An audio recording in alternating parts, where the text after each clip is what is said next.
This episode of Now This Is Lit is brought to you by Audible. Check the link in the description to get your first Star Wars audiobook free. Everyone loves free things. Click that link. Do it. This show is also brought to you by our patrons. If you want to support the show in a different way, with just $1 a month, you can join our Patreon at patreon.com/StarWarsLitPod. You can get a sticker. You can get access to an exclusive show that we do every month that's wild and chaotic and fun and something you can only get now by becoming a member of the Patreon. There'll be so many more perks very, very soon. But for now, do you want a sticker? Do you want a sticker that has a Now This Is Lit logo? Because it's fantastic and I love them. But I also want to give them away because there's just a stack of stickers on my desk. So if you want one, $1 a month. Patreon.com/StarWarsLitPod. A long time ago in a galaxy far, far away.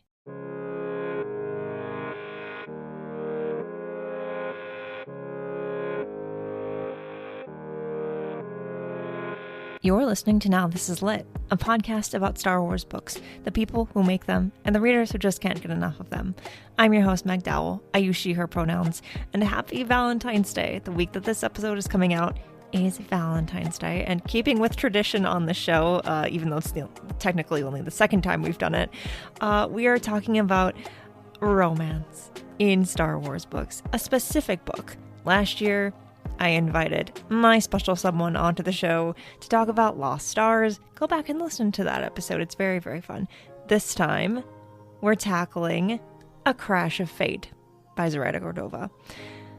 And I cannot wait for you to hear our conversation because it is one of Davor's favorite books. And now he finally gets to talk about it for an entire episode. And it's wonderful. The book and the conversation. So now you can listen to that. I'll stop rambling. Here's to love in Star Wars. It does, in fact, exist, and sometimes so do happy endings.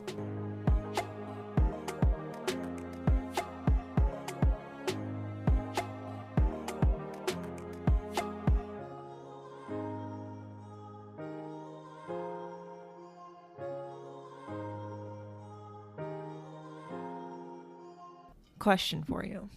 Shoot. A lot of people say that there are no happy romantic endings in Star Wars, or that there are not enough.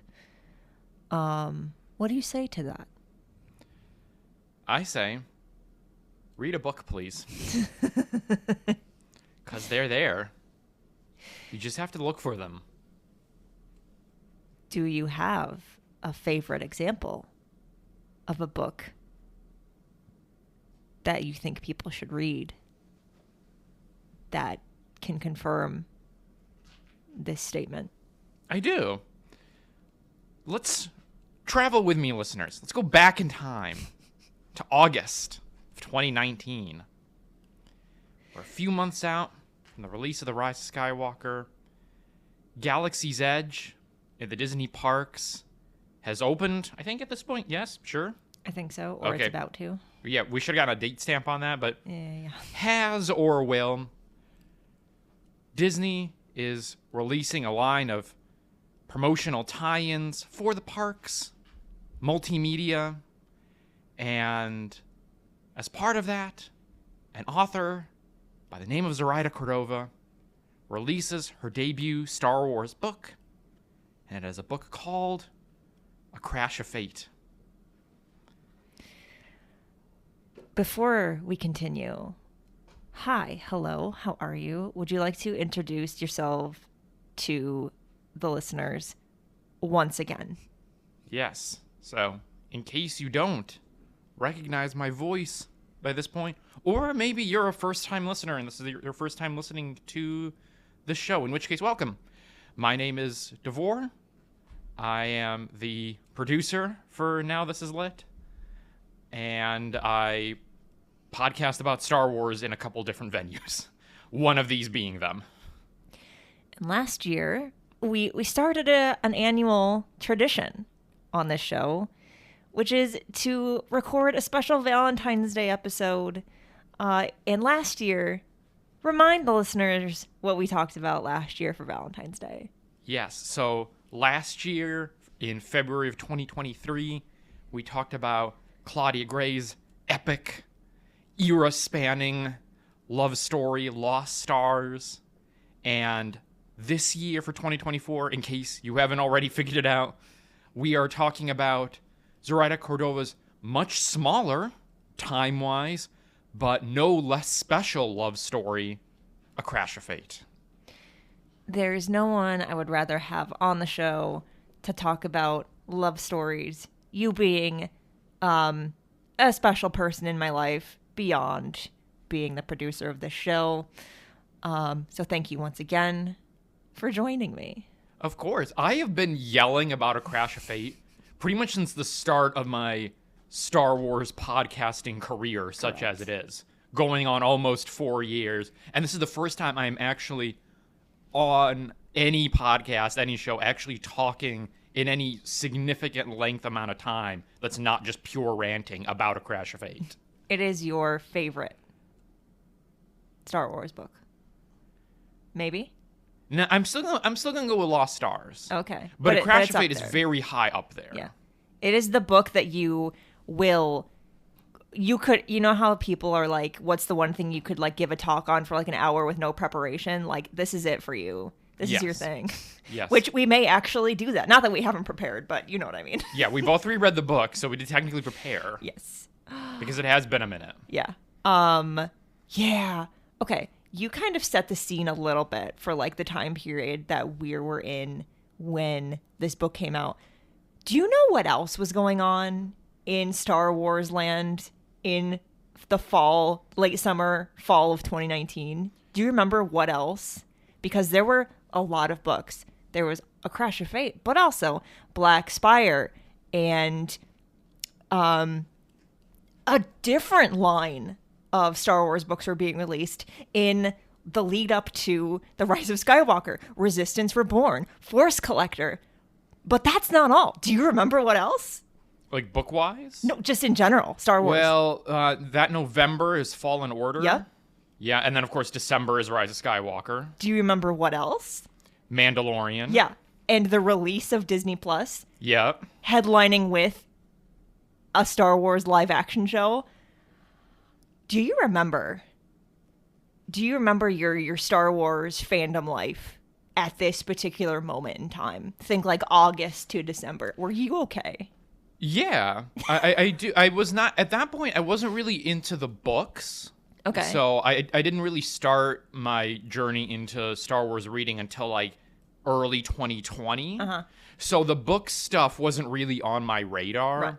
Right. And I also wasn't I wasn't really gaming at that point. So like I kind of knew of Fallen Order, but again, it wasn't like something I was hyped up about. Right. Really, like the thing was, the build up to the Rise of Skywalker.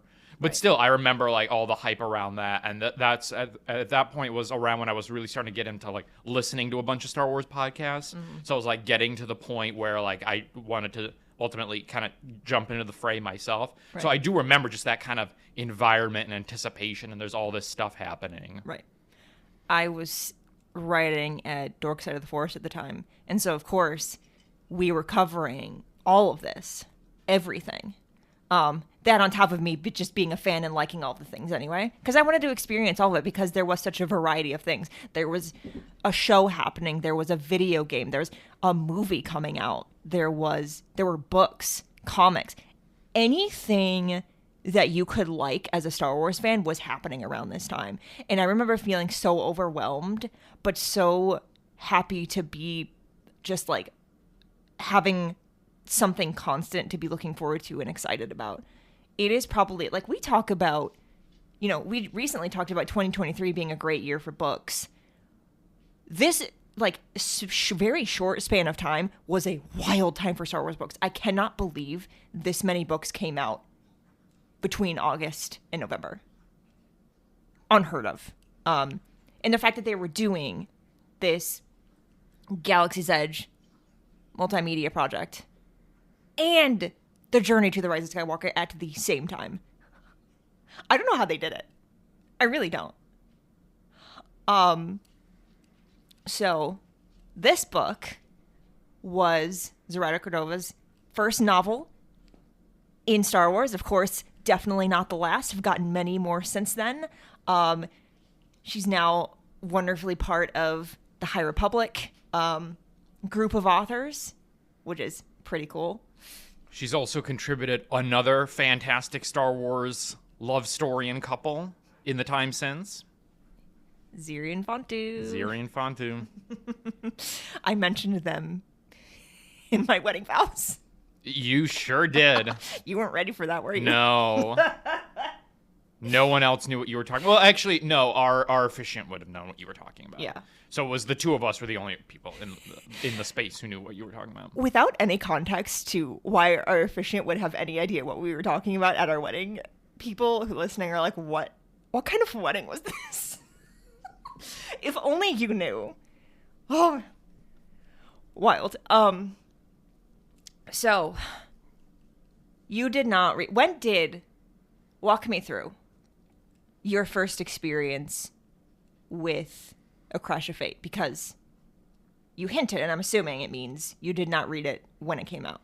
No. Okay. And actually, we just talked about having recorded Lost Stars last year. There's actually a link between those two books because I read Lost Stars. It was maybe I want to say maybe the fourth or fifth canon book that I read. Okay. It was very early on, and I read it, and I, of course, loved it. So this would have been maybe, when did I read Lost Stars? Maybe March, April 2020, somewhere thereabouts, yeah.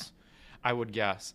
And I read it, and I enjoyed it so much that I immediately wanted to seek out other Star Wars books that focus on love stories.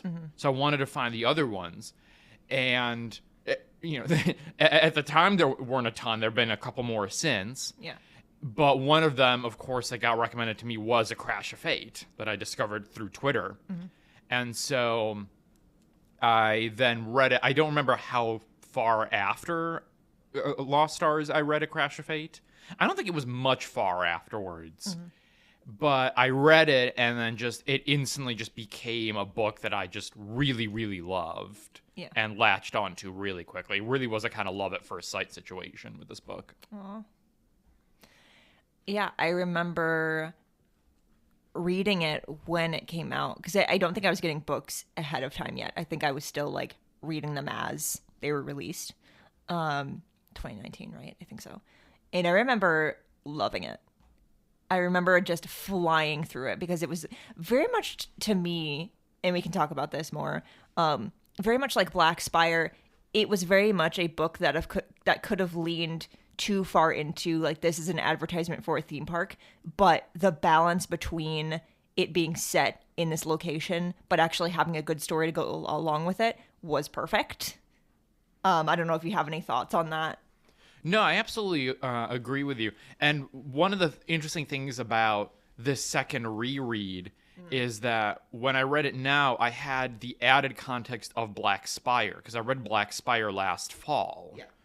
So I kind of had that to go with it. And it's been interesting on a couple different levels, and we can kind of talk about that as we get into the plot of the book. Yeah. But yeah, I mean, there is that sort of balancing act. I mean, and I think of the two books, I think Black Spire does some of the more overt marketing, because it really does kind of take you around the whole of what is the park. Yeah. And the different experiences and the food and whatnot. But I think even that book, doing it more overtly, I think still doesn't fall into the pit of just becoming purely an advertisement. It does tell a really, really good story. Yeah. And I think similarly with this book, yes, it's this experience of putting you in the park, and it hits all of the kind of major spots all around that are there. But then also, yeah, you are telling just a really good and compelling story. Yeah. It is a YA novel, which to me doesn't really matter, but unfortunately means that a lot of people slept on this book and continue to, because for some reason, the label of it being a young adult novel just deters a lot of people from reading things like this. And that bothers me. But I really feel like, even though it's very much it has a lot of elements of what you might expect, it's still a very good Star Wars book.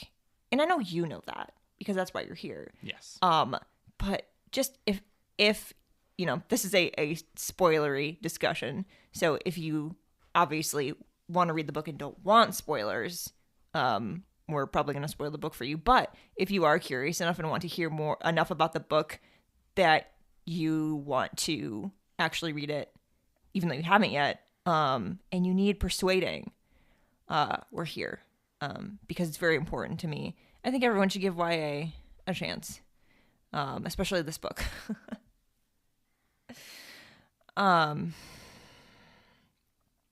So let's start with, tell me why you are such a fan of this book. Like, what is it about this book? And we can then lead into like more detail about the book, the plot, etc. Tell me some things that really draw you into this book and kind of like make it memorable for you and made you want to read it again and come and talk about it. I think the big thing for me is the characters, and particularly, you know, the main cast of Jules and Izzy. I think they're written really, really well, where, you know, the book starts and you get almost a kind of prologue of sorts where you see them as little kids and they're hanging out and they're best friends before they kind of go their separate before they go their separate ways for a couple years, and then are kind of subsequently reunited when they're young adults. But I think, you know, that little part does a good job of kind of setting up that relationship without having a lot of space to kind of dwell on the time at which they're friends. Yeah. It's still very believable and you can understand it, and it kind of gives you that good context. Right. And then when they're ultimately reunited back at Black Spire and they kind of by happenstance sort of cross paths again because Izzy is taking on this job that ends up bringing her to Black Spire, and she ends up finding Jules there. I think just, getting to see them over a very short period of time, because the whole story happens over pretty much a day. Yeah. The kind of main story happens over the course of a day. Yeah. And you get to see them kind of come back together and reunite and kind of figure out how to be together, and then also both of them kind of discovering that they have these deeper feelings for one another. And I think it's written so well and it's told so believably that you're not like you're at no point you're in a situation where like you're rolling your eyes, you're like, this is happening too fast, or like this is unrealistic or anything like that. It's so well done, the dynamic between the two characters and the way that you kind of inhabit their POVs. The book does something akin to what Princess and the Scoundrel does, which is like you have these trading off chapters that are Jewel-centered and Izzy-centered. So you're seeing the story and you get to see the same events over the course of the day from each of their points of view. Yeah. And that's really balanced really, really well, too. Right. You've said Izzy multiple times, and the dog, whose name is Izzy, has not even reacted. No, she is destroying her pig. Yeah. There is no... that she is not registered that we have said her name multiple times. I think that's hilarious. No, she's just trying to eat the innards of her pig. Yeah. It's very hard. That was intentional. I lost my train of thought. I was going to say something.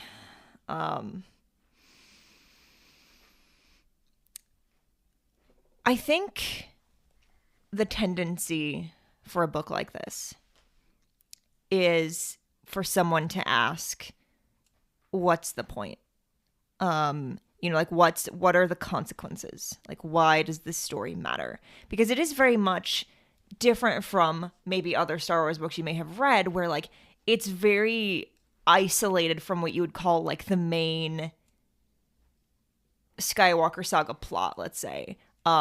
It does tie in an important way, and we'll talk about that. But it's very much like you said, it's a very short amount of time in this place that we don't really know how it connects to everything immediately. And you're kind of like, why is this story important? And I think for me, the answer to that question is we need more stories about just like quote unquote regular people in Star Wars just living their lives that also tie into like why does the everyday average being in the galaxy matter, and why do their stories matter, and why do we need to read them? And I think this book is a perfect example of, you know, it may not seem like, let's just say these two main characters are super impactful on the larger story, but also maybe they could be, you know?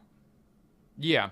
Let me actually take up both the points that you just brought up just now. So the first one about the importance of kind of everyday people. And yeah, I think that's really an important perspective to get. I think especially in this time period, in the sequel trilogy period, I think it is really useful to have some of that on the ground point of view to kind of understand, like, how is this war that's happening between the First Order and the Resistance, how is that kind of impacting sort of regular people's lives? What does First Order rule look like on the ground? Because if you take, like, you know, Black Spire and A Crash of Fate kind of together as these two books that tell this story about this one place, right, you kind of see the evolution of, it's this kind of independent outpost that are doing the trading. Then the Resistance kind of shows up and starts setting up a network. That's what Black Spire is all about. And then the First Order kind of ends up on their tail. And then you get into this book and you're kind of seeing the war sort of happening at first kind of clandestinely on the ground. Yeah. And then by the end of the book, you get a little bit of sense of like, oh, it's now open season at Batu between there. So it's good to have that kind of on the ground point of view, because so much of what happens, you know, in the sequel trilogy, and I mean, this is the case with a lot of the movies, is like you are at the kind of big level, you're with the heroes, you're with the generals, and once you have these other media, whether it's books or even TV shows and such like that, like you can actually spend a little bit of time and seeing like, well, if you're just a regular person in the galaxy, how are these events affecting you? Yeah. And I think that's a really good perspective to get. Right. And then the other thing, you know, to your other question about like somebody, and you're right, like a lot of people would look at a book like this and ask the question of why does it matter? Because like the First Order and the Resistance are in this book, and they're a big part of the story. They're the driving engine for why Izzy ends up back on Batu, because she's doing this job that's related to the Resistance. Yeah. But ultimately, they're not a big part of the story. They're much smaller even than relative to, say, Black Spire, where they play a much bigger role. Right. Because you're actually following the Resistance on the ground, and then you have First Order antagonists. But here, they're a little bit more relegated to the background. And so, yeah, there is a question of, like, why does it matter, quote unquote? And, I mean, my answer to that is the same one that I say to a lot of the conversation that happens around canonicity, which is that if it matters to you, it matters. Yeah. Like, you get into a lot of things about, like, what stories are canon and whatnot. Like, some of that is a conversation where people are legitimately trying to figure out, like, well, which stories kind of fit into the official timeline, and, like, how do you understand the flow of stories across time and universe? But then also a lot of the canonicity conversation becomes this sort of, this different way of asking, like, does this story matter? Yeah. And this idea of, like, if it's canon, then it matters. But really, at the end of the day, if, like, and you know, this applies to a, something like A Crash of Fate, like, at the end of the day, if it matters to you, it matters. Right. If it impacts you in some way, if it makes you feel something, if it makes you think about something, if you relate to the characters of the story being told in some way, then it matters. And, you know, whether, you know, it impacts, you know, Finn, Poe, and Rey and, you know, the fate of the war, or whether, you know, the story is technically real, you know, in the kind of in-universe history, or really happened. That stuff ultimately, while interesting and, you know, while it's something you want to know about, is ultimately secondary to the experience that you have with that story. Right. I didn't think about this really until I was rereading this book again, because I'd only read it the first time years ago now. And I reread it again for this discussion. And one of my favorite scenes in The Rise of Skywalker is when everyone shows up on Exegol. Yeah. And there's that line, and I don't remember what the exact line is, but basically the consensus is, like, these are just people. They're no one. Yeah, it's not a navy, it's just people. Yeah. Yeah. But, like, think of how important that becomes, like, when you read this book, for example. Mm-hmm. And it's like, think of all of the quote-unquote nobodies that make up a resistance. Like, if you just had, like, think of the resistance that we see in The Rise of Skywalker, like, on the base. If you just had those people, that's not a lot of people at that point. Yeah. That's, you know, a strong force, but maybe not enough. But if you think of all of the people everywhere, every day, whoever it takes to finally stand up and say, like, no more, we're done with this, I'm going to fight for this, that becomes very powerful. And I think it's like reading a book like this, you kind of realize, or I realized anyway, that, like, these stories about these regular people that you may not really know, like, what their impact is on the galaxy, like, that's why these stories are important. That's why they exist.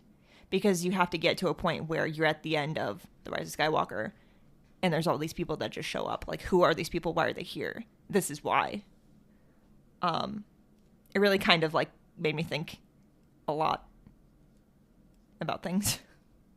Yeah, you know, you're absolutely right. And that's what a lot of these books add.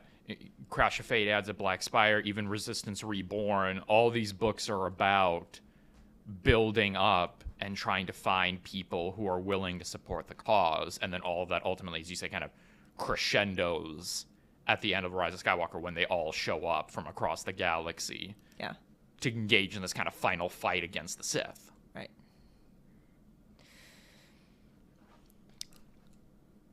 The romance in this book is a lot more front and center than in a lot of other Star Wars stories. How do you feel about that? Let's talk about that. I mean, I like it. I'm fine with it. Because, again, like I said at the top, it's very well written. I think it's really well executed. Yeah. I think you are, you know, seeing it from both their points of view. So you're kind of understanding what is drawing both of them together. You have an understanding of their history and how that matters to them. And, you know, as we touched on it, you know, at the top of the show, it's like it does, you know, come to a happy ending by the end of it. Yeah. I think we need that sometimes. I think, like, it's so tempting in so many Star Wars stories to not give certain characters happy endings, like to not give the couple the romantic, like, happy ending they deserve, for example. It happens a lot. Not always. There are, you know, happy endings, but I think this is a really good example of, like, how you can tell a story that is heartwarming, but also within the context of, like, there's something larger going on top of that.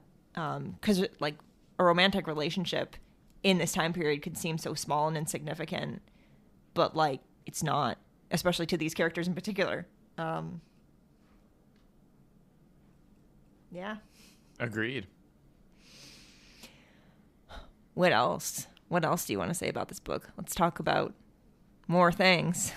I mean, I touched on a little bit about the experience of, you know, reading Black Spire recently. Mm-hmm. I think I did like that for giving me some context for the First Order and the Resistance on the ground. Yeah. Like, I liked having that in terms of knowing about, like, well, you know, Vi Marati had kind of set up this cell and they're working on the ground, and, you know, the First Order kind of showed up after them. So that was nice. I think it added a little bit of that, the kind of weight to what was going on the ground, which is I didn't really have when I first read the book. Right. I mean, I understood, you know, the First Order and the Resistance in the movies and so on, but then getting to see a little bit of that background of what they were doing on Batuu before this story actually starts happening, right, I think was really, really cool. Yeah. I kind of wish you know, you can read A Crash of Fate without reading Black Spire. Yeah. And it's fine. But I kind of wish I also would have reread Black Spire when I reread this. Because, again, that kind of, like, added context of, like, here's kind of what's going on on this other side of things. I like having that. But again, like, you don't need to have both. Like, you can read one or the other. But, like, this is the case with a lot of Star Wars books and a lot of Star Wars stories. Is like, it's not required reading, for example, but it's so much richer when you do read the other thing sometimes. And this is definitely the case of that, where, like, if you read Black Spire and A Crash of Fate, both are so much better than they are alone. Yeah, and I mean, not even just in the context of the First Order Resistance, but something like a Black Spire also gives you a lot of context for the Outpost and for Batu. So you learn a lot more about Ogagera, for example, who's an important part of this book, but then also figures really centrally in Black Spire. Some of these other places, like you spend a little bit more time with Doc Ondar, you learn about, you know, Savi's shop and stuff. So you get some more context for some of these other bit players on the Outpost and what they're doing, which is also really cool. Yeah. Let's talk about some of our favorite moments. Like, because, you know, you talk about this book so much. Like, you just get excited about it and want everyone to read it. But, like, I want to know kind of, like, what your, like, your hell yeah moments are, if you will. Yeah, sure. And I mean, the reread was helpful because I discovered that I'd forgotten a lot of what happened in this book. Yeah, that also happened to me. I mean, it's also been a while. I read it in 2020, and I've read many books since then. Right. So I was like, oh, that happened and this happened. I remembered the big stuff. I was like, oh, yeah, like she comes back because she's doing a job for the Resistance. I kind of remember that stuff. Yeah. But then there was a lot of the little moments I was like, oh, like I didn't remember any of this. So, I mean, okay, to your point about some of the hell yeah moments, I think there's a couple. I think a lot of what happens in the climax there, where you've got this other rival gang who's on the ground, and they're threatening to burn down the farms, and then you've got Izzy showing up with everybody, and also with Olga's gangsters, which is like you're weirdly rooting for the other gangster to win, but that happens sometimes, sure. So like when they kind of come in and save the day, I think that's a great moment. That's a hell yeah moment. When they get together at the end, when they kind of have this moment about like he wants to go find her, but then he sees her ship leaving, and he's thinking like, oh, she's already left, and then she discovers that he's at the bar, and she rushes back to the cantina, and they kind of find each other. Like, that's, I think, a really good moment where you're kind of, as the reader, like, you're like, come on, like, find each other. You know, you can almost imagine that, like the rom-com moment, like if you're watching a movie, like that happening of like they're running through the airport and like catch her before the plane leaves. Like, it has that moment there. I think that's a really good moment too. Yeah. I don't know why it stood out to me, but her just punching him in the face on accident made me laugh out loud. Like, it's like stuff like that. Like, I recently released an episode that's like the case for rereading Star Wars books, and like this is one of those things where you're like, that's why you do it, because I didn't remember it. Like, it's the little details like just scattered throughout a book that are just entertaining for the sake of being entertaining. I love those, and that was one of those. I was like, I didn't remember that happened. That was really funny. Yeah, that was really good. I like that. Trying to think of other. It's just a fun read. It really is. It's just like one of those things. Like, I read it so fast, not because it is a very quick book. If you're looking for one of those, for the record, not that that's a bad thing. It's just like you'll get through it pretty fast. Both because it's short, but also because it's fun and fast paced. And like, you mentioned earlier how like it takes place during a very short amount of time, but it doesn't feel like it's like too much. And there is that sense of like urgency, but not like that you're rushing. It's just so like intense because so much is happening all at once. And I love that. I love books like that, that are just like that. They keep you reading because they're just so much is going on. Yes. Yeah. So much is happening. And also just, the characters are going through so much emotions and kind of trying to figure out like what they're feeling, how they're feeling, what the future is going to bring. So it's got that kind of classic, young people in love feeling of like, you're just feeling like a lot of things at once, and like you're trying to process it, and you, like, you don't really know like how to do that. I think that's also just really well done too. Yeah. And I know we've talked about the setting, but it does work perfectly because it's like you're both seeing it from the perspective of like, what is this place that is now a theme park? But also this is, you know, where they grew up or where they met, where they used to know each other. And I think that adds a really interesting context because that allows you to see it from, again, not the hero's perspective in terms of like, you know, your Rays and Poes and Finns, but like you're just your everyday, like, this is why this place matters to us.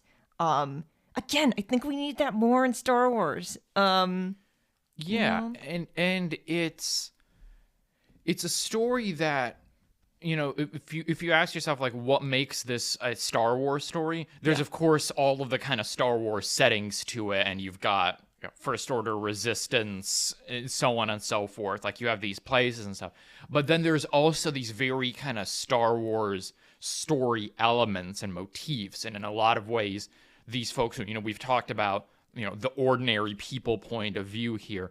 They're dealing with a lot of the same things that our heroes deal with. So you get, you know, Izzy on the one hand, and she's in a situation where her parents have passed away, and she's been part of this crew, but then she ends up getting kind of abandoned by that crew.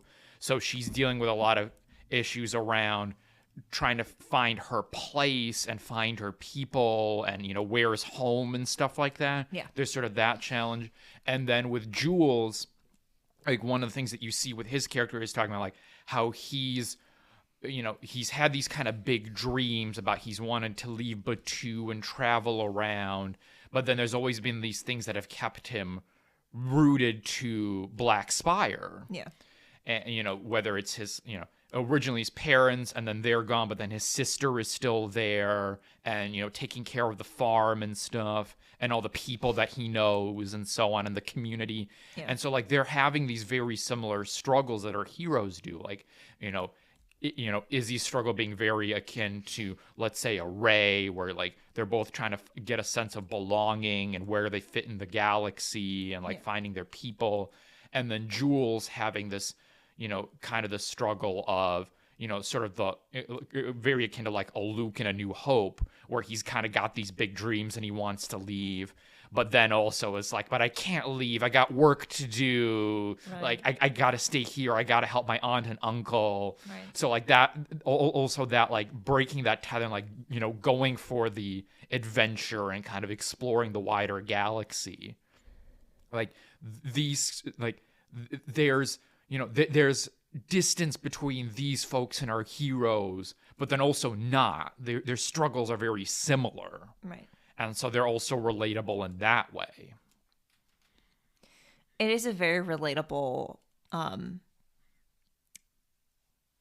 story in that way. Where, like, you know, all of us have been at that point where we might have dreams and things we want to go do, but for whatever reason we can't. Or we are doing things out in the world, but we don't really feel like, we don't know what our purpose is. We don't know why we're doing the things we're doing. Like, who doesn't relate to that? And I think that's like what, you know, there's the potential for a lot of people missing out on that is like, forget the label, forget it being part of the, you know, theme park launch media project. Forget all of that. Like, this is a story about two people like trying to find their place in the galaxy, and instead they find each other, but then they also figure out what they're supposed to be doing at the same time. Okay, we will spoil it. There is a happy ending. They end up together. Yeah. And then they end up, you know, it's implied they're going to go off into the galaxy and do what they're going to do. And I love that. I really, really do. Me too.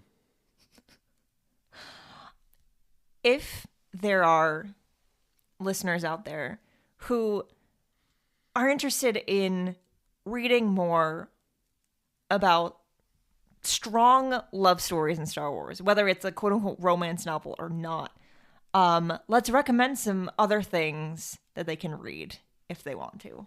Okay. Lost Stars, of course. Yes, we talked about that. Lost Stars. Definitely listen to the episode released on that. last year. I will link that. What else? All right, other books that you should check out. You definitely want to check out High Republic Phase 2. So you want to look for the Ziri and Fontu story. A lot of that is told. The bulk of it is in Convergence and Cataclysm. Yeah.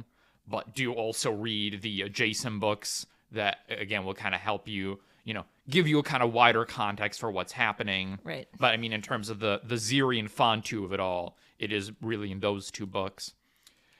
Dark Disciple, Christy Golden. Yeah.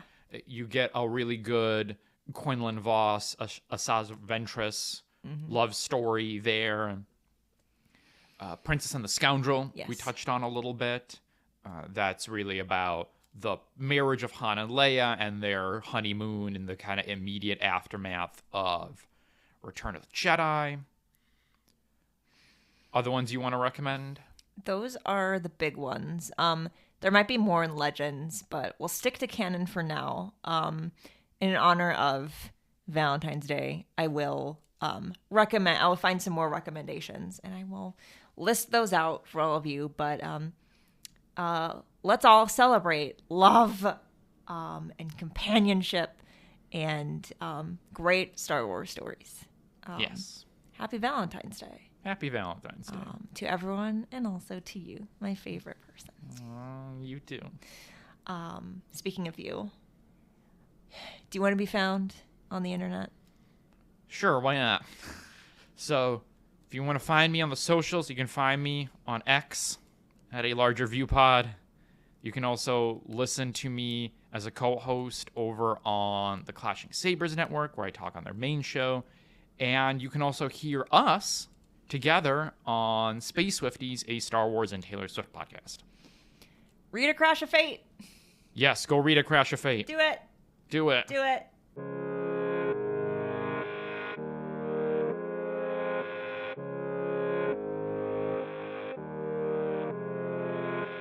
Now This Is Lit is part of the Faraway Fandom Network. It is produced by Davor Mondum and written, hosted, and edited by me. Jose Jimenez designed our podcast art. You can keep up with the show on our Substack, and Now This Is Lit, and find the show wherever you get your podcasts. If you want to support the show, there are many ways you can do that, many of which are in the show description. Patreon is a great and new way to do that. It's $1 a month. You can get exclusive access to a show that only members of the Patreon get. It's very fun. You can also get a sticker and hopefully many more perks to come very soon. And the link to that is also in the show description. For more book reviews and Star Wars book celebration, follow Star Wars Book Reviews on Instagram and TikTok.